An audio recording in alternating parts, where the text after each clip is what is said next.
Good morning and welcome to Sunday School with Miss Barbara. I am Miss Barbara. I hope that you're having a good day. It's very rainy today while I'm recording, and I think it's supposed to be rainy for the next several days. I don't know if you've gotten outside and maybe splashed in some puddles. I've actually seen some pictures of a couple of you splashing in puddles, and I know that is super fun. I used to love to do that when I was a kid. When you get older, you get a little more grumpy, so getting your socks wet is not as much fun as it used to be. But I hope that you go and enjoy that rain on your feet, and it feels really good. As long as it's not lightning and thundering, there's no reason you can't splash in the puddles, as long as mom and dad say that it's okay. So I want to thank you for joining me this morning. I hope you're having a good morning. We are going to start a new series for the next couple of weeks, this morning for the next couple of weeks, talking about God's promises. Now, you know what a promise is, right? That's something that you might tell to someone else. And is a promise something that's easy or hard? It could be either, couldn't it? Some promises are hard and some are easy. And is a promise something you absolutely want to keep or you never want to keep? You absolutely want to keep a promise, don't you? A promise is something very special, right? And we want to keep that. So we're going to talk about promises that we make and promises that God makes over these next couple of weeks. But I thought we would start our day like we always do with our Bible verse. Okay.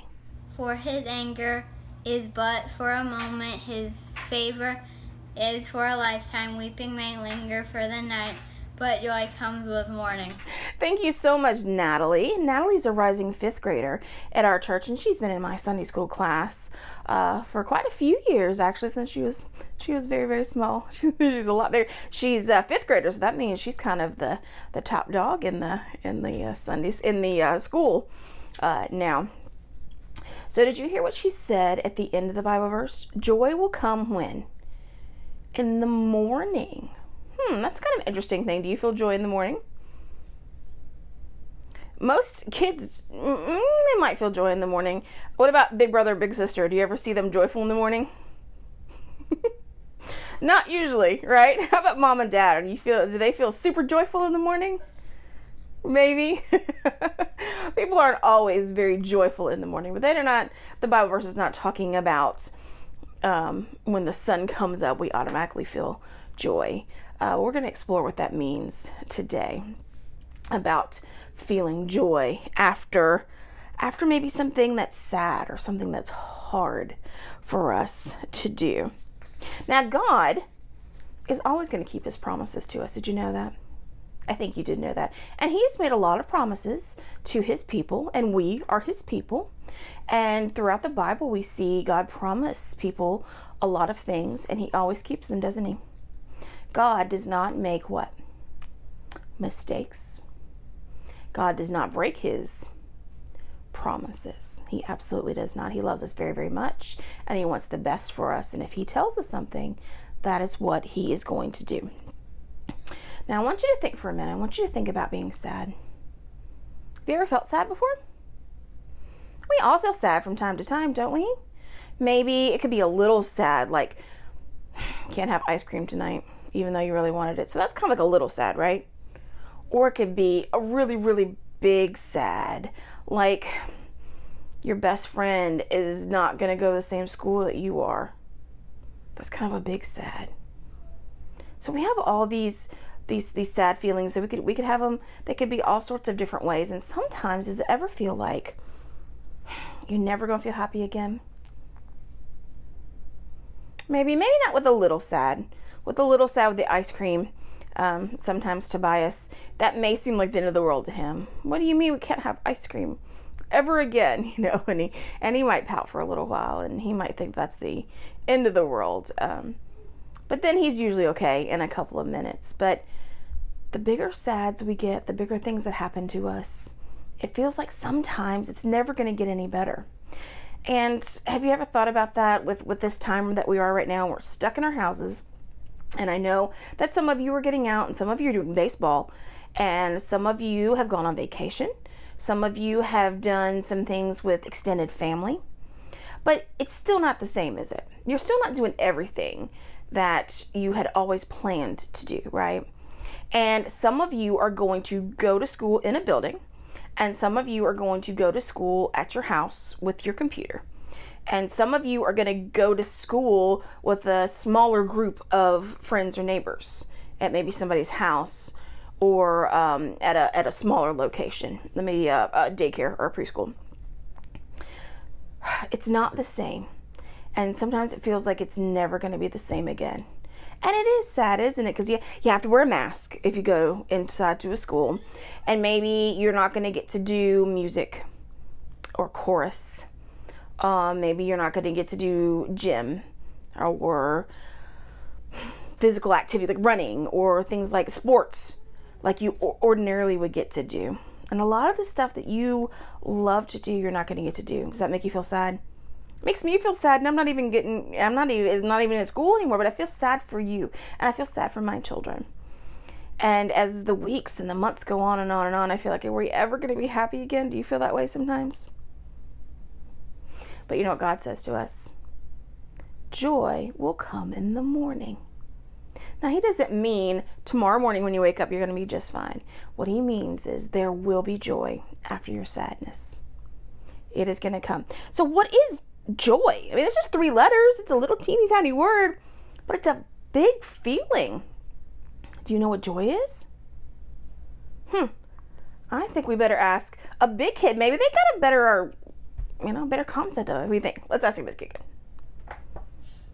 Hi, I'm Jack. Joy is being happy for a long time. One time I felt joy after sadness was when I was playing football. It was a scrimmage against the hardest team before the game. During the scrimmage, we lost, and it made me feel very sad. But during the game, we won, and it made me feel happy. It made me feel joy because I was happy for so long.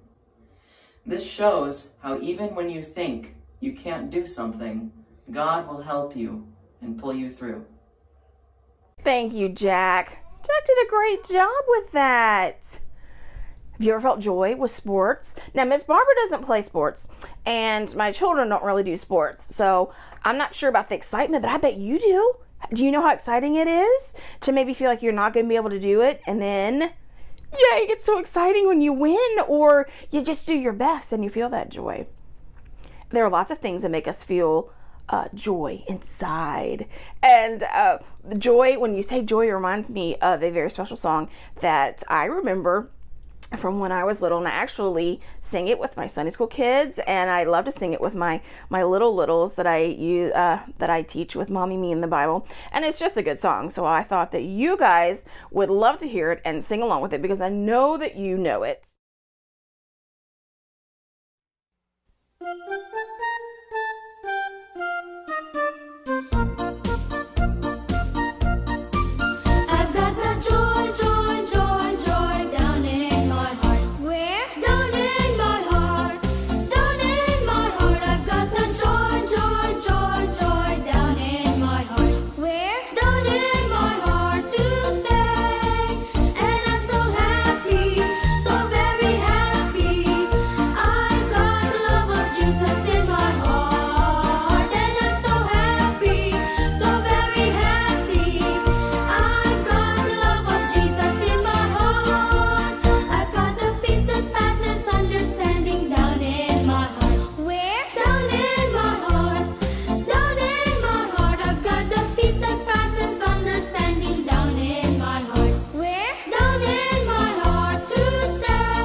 Choir.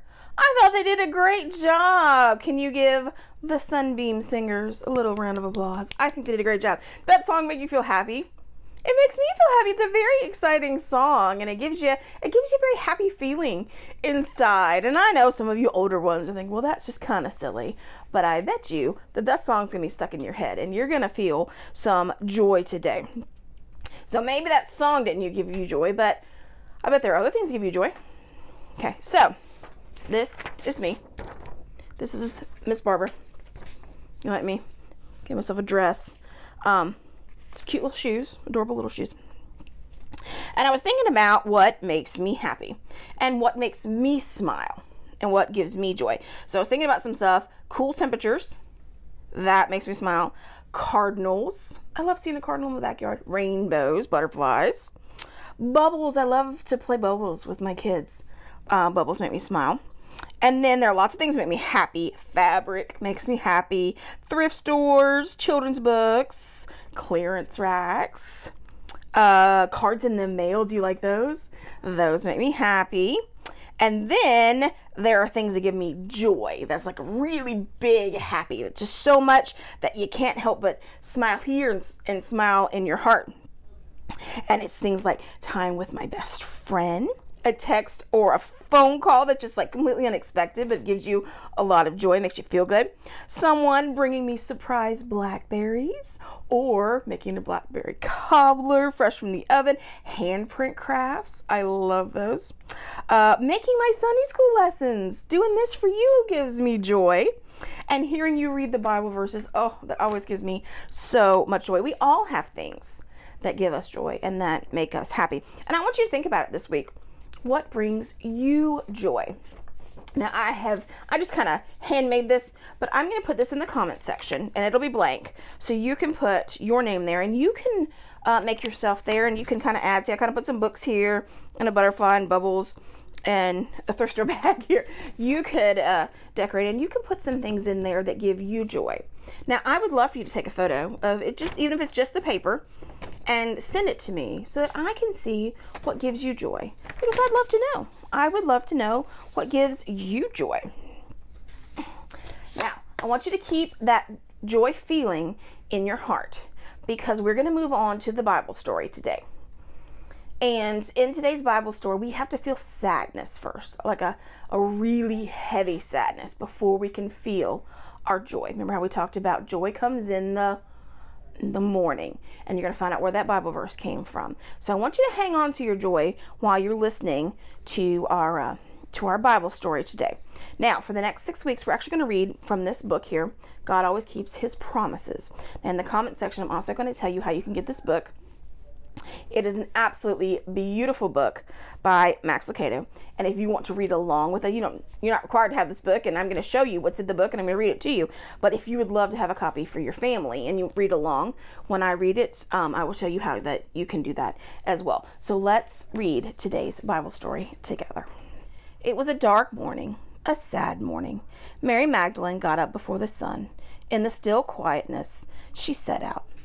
Tears fell down her face. Her feet stumbled over loose pebbles in the path as she made her way to the place where Jesus was buried. She went to the tomb of Jesus. As she walked, Mary probably thought about many things.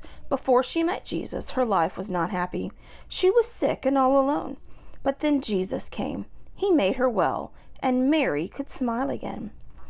Jesus gave Mary her life back, so Mary gave her heart to Jesus. She listened to him teach. She watched as he healed the sick people, disabled people, and blind people. Wherever Jesus went, Mary followed, even to the cross. On Friday, she had watched as Jesus was nailed to that cross. He died, and her hopes of happiness died with him. When they carried his body to the tomb, she followed and watched a huge stone rolled over the opening of the tomb to seal it. Surely Mary must have wept and cried through that long, sad Sabbath night and day. Now it was Sunday, and she had risen to make her way through the darkness to say one last goodbye to Jesus. Mary did not think her heart could be any more broken, but she was wrong. She reached the tomb, and a terrible sight was waiting for her. The stone that sealed Jesus' tomb had been rolled away. Someone robbed the grave and took Jesus' body, Mary thought. She ran back down the path to find Peter and John. They have taken the Lord out of the tomb, she told them. Peter and John ran past her to the tomb. John was faster, and he got there first. But Peter was bolder, and he rushed inside. He saw the empty tomb, and he stared at the neatly folded grave clothes. He did not understand. Then John stepped inside. He saw the empty tomb, and he remembered what Jesus had said. Jesus told them he would come back to life. Peter and John hurried back to tell the other disciples. Mary stayed outside the tomb and wept. Her shoulders shook with sobs, and she felt all alone. She looked inside the tomb and saw 2 angels dressed all in white. They were sitting where Jesus' body had been. "Woman, why are you crying?" they asked. Mary thought the angels were only men. After all, no one expects to see angels. "They have taken away my Lord," she cried, "and I do not know where they have put him." As Mary said these words, she turned away from the tomb and saw Jesus standing there, but she did not know it was him. Jesus asked her, "Woman, why are you crying?" Mary thought he was a gardener. "Did you take him away, sir?" she asked. "Tell me where you put him." Then Jesus said her name, Mary. She stopped crying. That voice, she knew that voice. It was Jesus. Mary Magdalene's sad night of tears ended. It felt like a bright, happy new morning. Joy came because Jesus came. And she ran to tell the others the good news, the great news, the most joyful news of all. Jesus is alive. Jesus, the King of all kings, had just risen from the grave. He had beaten Satan and sin to death. He surely had important things to be doing, disciples to see, people to teach, the sick to heal. But there was one thing Jesus had to do first. He had to keep a promise. The promise was, crying may last for a night, but joy comes in the morning. It was time to take away Mary's tears and bring joy to her mourning. Jesus took time to comfort Mary Magdalene. Why? Because she was important to him, and you are too. The truth is, there will be sadness in your life. There will be tears, but Jesus gives you a promise. He kept it for Mary, and he will keep it for you. Your sadness will not last forever. God will turn your sadness into joy. And what a wonderful promise that is. God will turn your sadness into joy, even if it's a little sadness or a medium sadness or a sadness that just feels so big that you can't possibly see any way to ever feel joy again. You will indeed, because God is going to help you. That is what he is going to do. Now, I know that it might seem silly to talk about Easter right now when we're in the middle of summer and, we're talking about going back to school. But you know what? I think that it's good to remember Easter all year long. What do you think? Because we don't ever want to forget what Jesus did for us, do we? So I think it's okay to talk about the Easter story even in August or in October or in April or May or any of the months, because we don't ever want to forget that. And we're thinking about it today because that was a promise that he had made, didn't he? He said, "I will be back." Do you remember when he told the disciples that? He did. He said that he was going to be back and that joy would come again. And that's exactly what happened. And God kept his promise. Now, I was thinking about a way to make you guys kind of understand a little bit about feeling dark and then the light coming. And you know what happened this week? Think about what has happened all week long, and it might even be happening still at your house. It's been raining, hasn't it? But we haven't just had rain. What else have we had? It has been storming and storming and storming. Are you afraid of storms? I have a few people in my house that are afraid of storms. Rain doesn't bother them too much, but then you get the thunder and they get a little nervous, and then you get the light and they get super nervous. And as we were watching the thunder and the lightning and we were getting a little nervous about things, I started to think about how that is kind of like when we're sad. We can't see anything else, can we? We just see the thunder and the lightning and the noise and the fear. Well, what happens when the thunder stops and the lightning stops and the rain dries up? What happens then? The clouds go away and the storm stops, and sometimes we get a what? If we're really lucky, we get a rainbow, don't we? And I love to see a rainbow after a storm because that reminds me that joy is coming. The storm is over, and we will be happy again. We are safe, we are sound, and all is well because God has us. Is that what reminds you when you see a rainbow? Have you ever seen one in the sky, a real one? They are so much fun to see.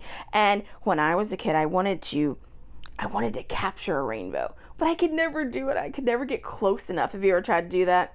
To capture a rainbow?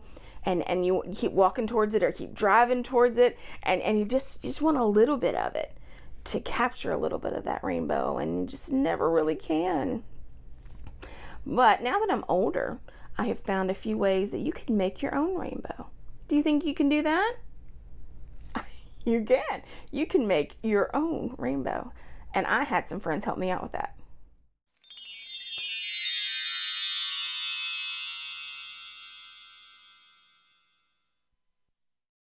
Hello, we're the Curry Kids. And we're doing the walking rainbow science experiment. I poured 6 cups full of water, 3/4. Now, I'm going to take food coloring, watercolors. Do not use food dye or food coloring. I'm going to pour them in every other cup.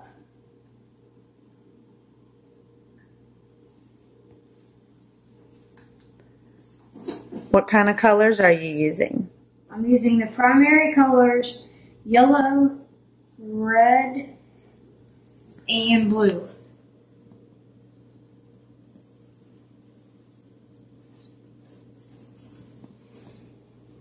Andrea? Now you have to have 6 pieces of Paper towels, and you fold them in half, and then you do another half.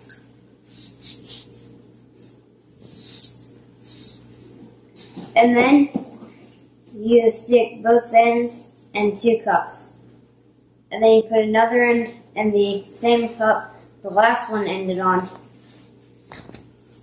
And it's like a chain connection, and so on.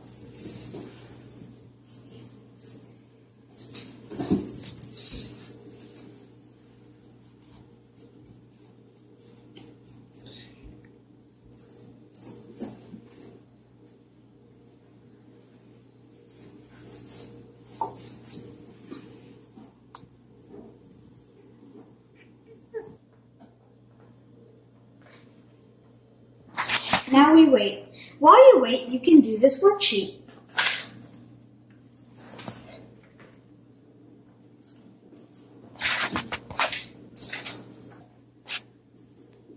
This is what it looks like after a few minutes. If you wait overnight, the colors will get darker and richer.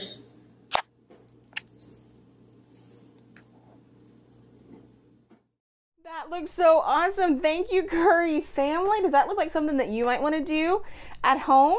It looked like you just had simple things that they had around the house, and they did a beautiful job of explaining it to us. And now they have their very own rainbow with just some paper towels and water and some colors. I think that'd be so much fun. I'm going to put the directions to do that as well also in the comment section. Please make sure that it is okay with your mom and dad or whoever it is that you are with at the time before you pull all these things out, and make sure that it is okay with them to make your own walking rainbow. That's what this is called. It's called a walking rainbow. Now, we know that God keeps his promises to us. How are you at keeping promises to other people? Are you a good promise keeper? Are you an okay promise keeper? You keep them most of the time? Are you kind of not very good at promises? That's something that you get better and better at. It takes a lot of practice. But here's something that I tell my children, I'm going to tell you. Don't make a promise unless you think that you can keep it. You want to be sure that that's a promise that you can keep. That's something easy to remember, right? Now, what else do we want to think about when we think about promises? We don't want to make a promise unless it's a safe promise. that it's something that's safe for you, that it's something that's good for you, right? We don't want to make a dangerous promise. Okay? And we don't want to make a promise that makes us feel uncomfortable, right? Like if it's a promise that just doesn't feel right, it's probably a promise we shouldn't make, right? But when we do make a promise, when we know that it's okay and it makes us feel good and we know it's the right thing to do, we want to try everything we can to keep that promise, right? And we're going to keep practicing that. And the older you get, it will become a little bit easier and a little bit easier and a little bit easier. And did you know there are promises that we make in the church? There are. We make promises inside the church, very special promises. And I want to tell you about one that you do about 8th grade. This is Fred. Fred is a rising 10th grader, but when he was in 8th grade, he participated with other church youth his age in a confirmation class. Fred and his confirmation classmates met twice a month for 9 months to talk about what it means to be a young person in the church. Confirmation class covers a wide range of topics from history of the Methodist Church, symbols and meanings in the church, where Christianity came from, and how we as Christians are called to live. Fred and each of the other confirmands are assigned a mentor. A mentor is an adult person from the church who is there to help guide the confirmand through the confirmation process. They will answer questions, give support, as well as increase the confirmand's faith and understanding of their walk as Christians. At the end of confirmation class, Fred and his confirmed classmates will make the decision of whether to join the church or not. This is what they have been thinking and praying about for their entire time together. Most of the confirmands will take the next step. If they are not baptized as an infant or a small child, they will do so now. If they have already been baptized, then they will accept the promise that is expected of them as church members. Each confirmand is asked a series of questions that will allow them to promise to give their prayers, presents, gifts, service, and witness. While some might think that after confirmation class their Christian walk is over, that is far from the truth. They have made a promise to serve the church through their faith, witness, gifts, and service, and their walk with God will never end. As Christians, we continue to grow in our love for God, and our faith is always expanding. We never want to stop learning just because class has ended. Fred takes his promise to God and the church very seriously, but also his promise to himself to continue his walk with God throughout his life. Fred often volunteers within the church to read scripture or participate in other service opportunities. Fred loves God very much and is constantly seeking other ways to serve and love him. Fred is an amazing example of a young person in the Christian faith at our church. And I want to thank him so much for allowing us to use those photos of his time going through confirmation class. Now that's something that in our church, 8th graders have the opportunity to do. And it's a very exciting time. It might be a very nervous time for them, but they learn so much. And I know that a lot of them think, oh my goodness, we're already learning in school. Now we have to learn at church too. But it's a good learning. It's something that everyone needs to learn about, and it gives them an opportunity to be together in that learning. They're all kind of on the same page at the same time. And I think it's very special that they are paired up with someone else that is in church, that has been through all of these things, and that can help guide them and mentor them. It's a really great opportunity for them to do so. Now, we've talked about promises, and how can we get better with promises for ourselves, better with our promises to each other, and better in our understanding of promises that God has made to us. Prayer, you knew the answer to that one, didn't you? Our Ms. Ann Dvorak is amazing at showing us and teaching us the best way to pray. Hello everybody. Well, here we are in the midst of these beautiful red plumage plants, and they are called amaranthine or something there too. But it's an old heirloom plant. Indians from Guatemala used it and brought it over here. You can use the seed. They would take the seed off when it was dry, grind it up for meal to make breads. There's the oil in it. They ate the leaf, and the whole plant itself, stem and all, can make medicine. So isn't God wonderful to create one plant that can do so much? And it's been around a very long time. Well, our lessons beginning this week with Mrs. Barbara Shipley will be God always keeps his promises. And I will tell you from my point of view, how do I know personally? Well, you know, growing up in the church, I remember hearing the stories about God loves me and he's always there. And I said, yes, that's good. But as I grew up, as I became older, I saw it. I saw it in things when, for instance, like when I was sad, when something happened to a member of the family, God was there. And then as I grew up more, I got a job. I didn't go to college, but I went straight into working. And I had to make decisions. And sometimes I saw things that weren't so right. Should I go along with it? That is where the promises of God come in. He's there. He was with me when I was young, growing up at work, and now at my older age, he's still here. And he's still telling me, I promised you, Ann, I was going to do this. And he has done it. And we were talking about joy.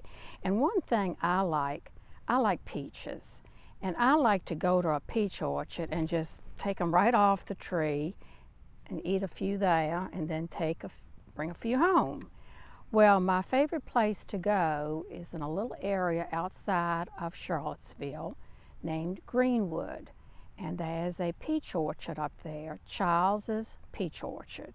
I love going there because you go off the main road and you go back into some little mountainous area. It's quiet, it's calm. I like the peaches. But you know what the main reason is that I like to go? It brings me joy. I love going there. And I can't wait to go here in a couple of weeks. So God's promises are true. And we're going to learn so much from this book. There was Moses, there's Ruth, so many people that had to wait a while, but God's promise always was there. Well, now, let us bow our head and speak to God and talk to him and listen to about his promise and his love. Heavenly Father, we thank thee for this day. I hear the birds singing. I hear a couple of crows squawking and carrying on too.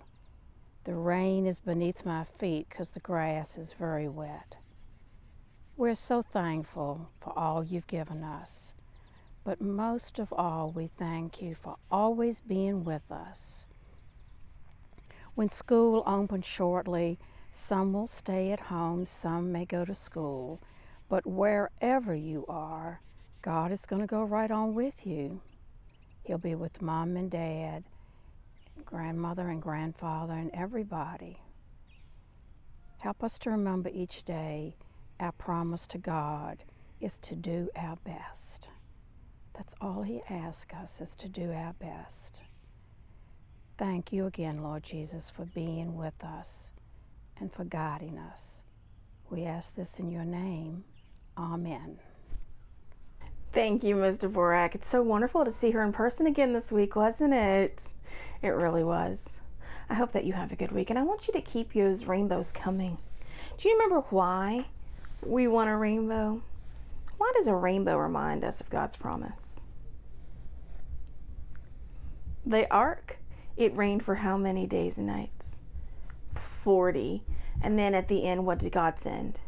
God sends a rainbow, and he made a covenant, which is a promise that he would never flood the earth again. That's right. So a rainbow reminds us of God's promises to us. So I would love to see your artwork. I will use it during the Sunday school lessons, and you will get to get featured there, and I would love to see it. We saw lots of fun ones today. I saw some fruit and some drawings on paper and some drawings on the sidewalk. So please keep those coming. I would like to see more and more of your artwork. And remember that no matter how sad you are feeling right now or in the coming weeks, joy will come. God promises joy will come.